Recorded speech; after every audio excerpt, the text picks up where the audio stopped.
So, how does that relate to now? Here's how. In the year 1699, a young man was born in Arabia, which currently we're calling Al-Mamlakat al-Saudiyyah al-Arabiyya or Al-Mamlakat al-Arabiyya al-Saudiyyah. There are alternative spellings that they give. The Saudi Arab Kingdom. This youth was born in 1699, and his name was Muhammad ibn Abdul Wahhab. His name was Muhammad ibn Abdul Wahhab. His father, Abdul Wahhab bin Sulaiman al-Musharraf, was a qadi and a judge. He has studied with another grand alim, and I'll need to tell you a little bit about them. This family is originally from the Musharraf clan. The grandfather, Sheikh Sulaiman ibn Ali, rahimahullah, who died 1079 Hijri, studied with his father, but he also studied with Imam Mansur al-Bahuti, who died in 1051 Hijri, the big qadi of Egypt. Imam Mansur al-Bahuti was the Sheikh al-Islam at this time. He was a qadi of Egypt, Sudan, some of the Somaliland, and he was considered grand qadi of 4 countries, Syria, Jordan, Lebanon, and Palestine.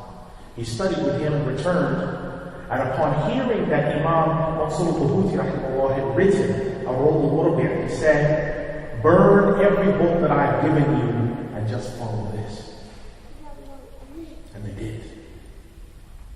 His father, Ali ibn Ahmad al-Musharraf, studied with Shaykh al-Islam Musa al-Hijawi. Studied with him, his works, Bahuti's were based upon. So you have Ali ibn Ahmad al-Musharraf studying with Mansur al-Bahuti, him teaching his son and his son studying with Imam Mansur al-Bahuti, then him teaching Abdul Wahhab bin Sulaiman. Imam Abdul Wahhab bin Sulaiman rahimahullah taught 2 sons, the older Sulaiman, the younger Muhammad.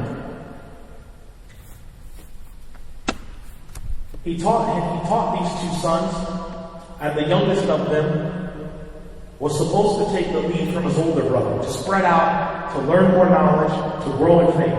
He studied with some other scholars such as Sheikh Muhammad Hayat al-Sindi, Sheikh Muhammad ibn Abdul Rahman ibn al-Afaliqi, Imam Muhammad Sulaiman al-Kurdi, and others.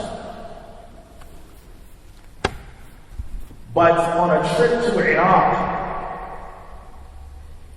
something happened to him. He had read a number of books and isolated quotes out of context. But he had also been reading the books of another man that came before him by the name of Muhammad al-Amir al-San'ani, who he had appeared close to the same time. And it's much of his books that were the source of Muhammad Abdul Wahhab's later ideas. I'll give you his name. His name is Muhammad ibn al-Amir al-San'ani. He has started by saying that, again, most of the ummah were upon major shirk, and that the madhabs were also kufr because they divided the ummah, and that the sharia is one. Why has it been made 4 madhabs? And he began to write books. And one of his books is Tathir al-I'tiqad an Iqrar al-Ilhad, the creed's purification from the filth of desecration. And it was spelled out 6 points on what to do about Muslims who refuse to accept what he was saying. We'll come to his post later. Muhammad Abdul Wahhab continued studying.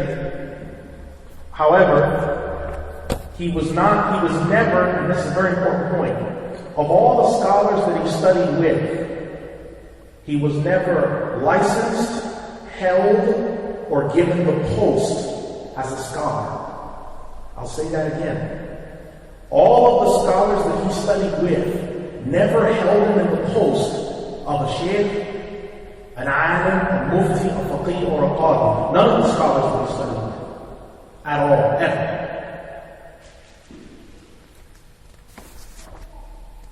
Most of his teachings, when he returned in the year 1737, he concealed many of these teachings because it wasn't deemed suitable to reveal them. Upon the death of his father in 1740, he began to reveal these teachings.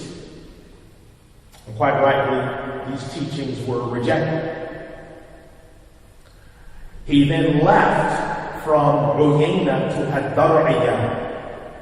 And while at Ad-Dar'iyah, came under the patronage of a man named Muhammad ibn Sa'ud.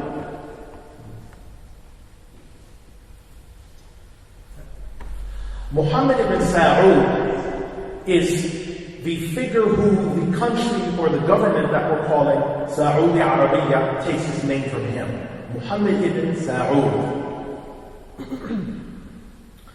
Muhammad ibn Abdul Wahhab presented his creed to him, gave his creed to him, expressed his creed to him, and he believed it. And they began to compel the people of Ad-Dar'iyah and other locations to accept this new creed. He wrote 22 books, well, not really books, sort of pamphlets, about 20 to 30 pages. He wrote about 22 pamphlets or booklets explaining how he felt about Allah, His names and attributes,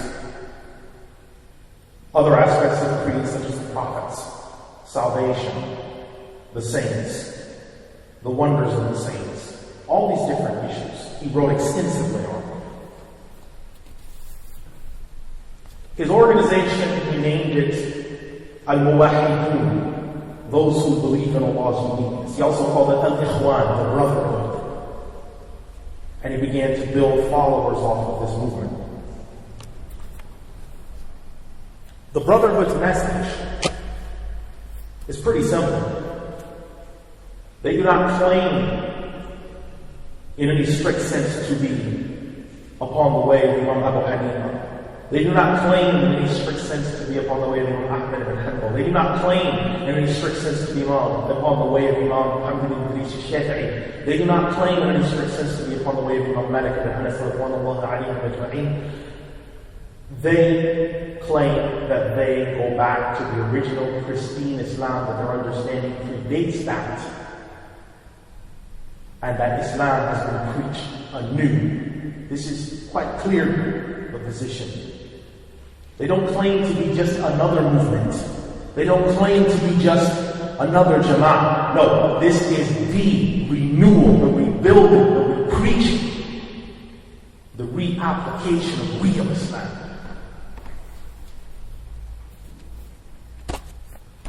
Scholars began to oppose him. Imams such as Muhammad ibn Abdul Rahman ibn Al-Afalaq, who was a teacher of his. Imam Muhammad Hayat al-Sin, who was a teacher of his. Muhammad bin Sulaiman al-Qurdi, who was a teacher of his. Imam Abdul Wahhab Sulaiman, when he began to see some of these corruptions, he opposed. Imam Alawi ibn al-Haddad, who wasn't a teacher of his, but witnessed a lot of his mistakes and everything, began to preach against it. Imam Afifuddin Abdullah ibn Dawood al-Basri, rahimahullah, began to preach against it, to fight against it, to resist it.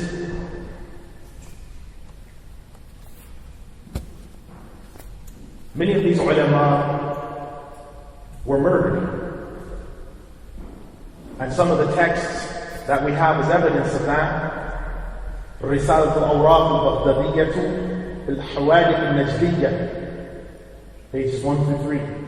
Zaini Dahlan's Khulasat al-Kalam fi Bayan al-Mara'at Balad al-Haram, volume 2, pages 67 to 73. Muhammad ibn Humayn al-Najdi, in his Suhab al-Wabila ala Bara'ih al-Hanabila, pages 689 to 694. These were ulama who were fortunate to have lived to write books, who either survived assassination or received death threats that were able to escape by the virtue of Allah.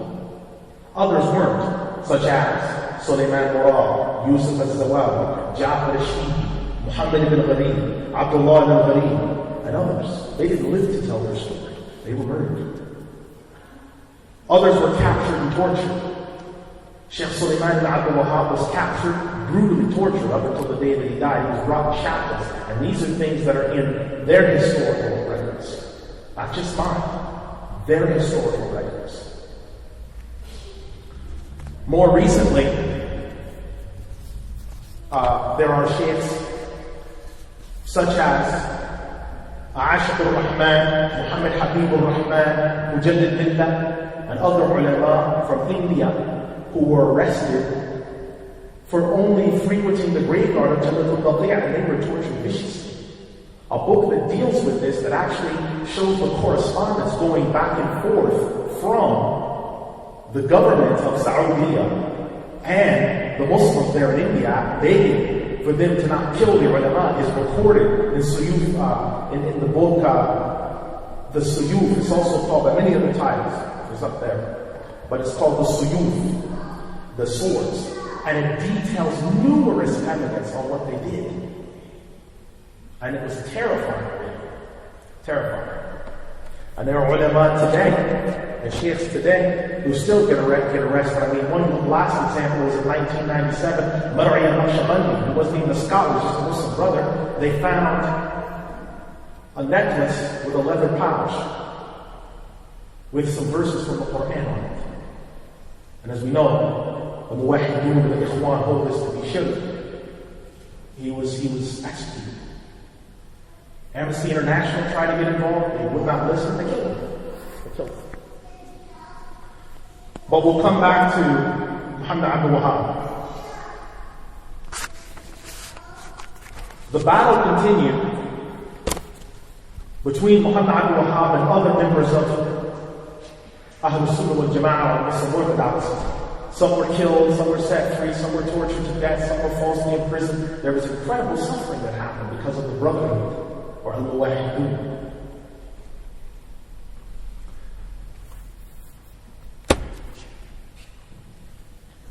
Now, we come to the year 1802. In the year 1802, they gained access to the city of Ta'if with an army of thousands of Brotherhood members and decimated the populace. Decimated them. This isn't just in their sources. It isn't just in the sources of Orthodox Muslims. This is in the Daily Telegraph, which was at that time period. This is in British sources because the British colonial authorities are wondering what on earth is going on out there. So it's no longer my word against his word against mine, us and them. It's a historical issue now. It's a historical issue. When the armies of this new cult came to the gates of Mecca during the Hajj season, they found obviously Mecca was full of people and able-bodied men who could fight. So they left. And they returned in the year 1803. In the first month of the year, and the doors were locked, the Brotherhood said that they would kill every single person inside unless they were given entry. They promised amnesty to everyone. They promised amnesty to everyone. When the gates were opened, for 14 days, Brotherhood members slaughtered, raped, murdered, looted, destroyed domes, damaged Masjid al-Haram with cannon fire, which, thankfully enough, in the early part of the 20th century, they plastered over and replaced the cannon holes. But previously, there were cannon holes in the masjid.